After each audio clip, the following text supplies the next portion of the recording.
Il y a quelque temps, je vous ai présenté des bornes de connexion électrique, des dominos, disons, qui sont des bornes à levier. Donc, c'est des bornes Wago 221. Alors, aujourd'hui, je vais vous présenter d'autres bornes Wago 221, mais celles-ci sont inline. Qu'est-ce que ça veut dire? Ça veut dire qu'elles vont permettre la connexion de deux fils face à face. Alors, pour la faire simple, la borne à levier Wago 221 est idéale pour faire une dérivation. J'ai une arrivée et j'ai un départ ou deux départs ou 4 départs, donc pour alimenter différents appareils. La borne à levier 221 inline est destinée, elle, à raccorder deux fils face à face, en ligne, comme son nom l'indique. Cette borne est donc idéale pour prolonger une ligne électrique, comme on le voit ici. L'utilisation de la borne à levier est extrêmement simple. Alors ici, sur le côté de la borne, on voit écrit 11, ça veut dire qu'il faut que le fil électrique soit dénudé de 11 mm. Donc je dénude sur 11 mm.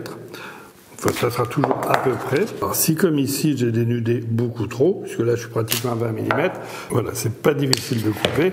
Alors ensuite, je soulève le levier, j'enfonce le fil bien à fond et je baisse le levier. Et le ressort maintient le fil bloqué. Le boîtier transparent permet de voir que le fil est parfaitement enfoncé jusqu'au bout. Alors vous avez vu, la connexion est extrêmement rapide, sans aucun outil et en plus sans aucun risque de perdre une vis. J'ai une tracée de fil dans la main tout simplement parce que la borne à levier Wago Inline permet de raccorder pratiquement tous les modèles de fil courant.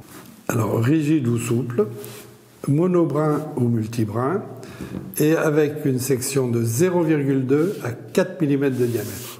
Alors un exemple d'utilisation des Wago 221 inline, c'est que j'ai besoin de rallonger l'alimentation électrique de ce moteur de portail. Il faut donc que je rajoute un petit bout de fil. Et le Wago correspond parfaitement à ce besoin. Je mets d'un côté et de l'autre.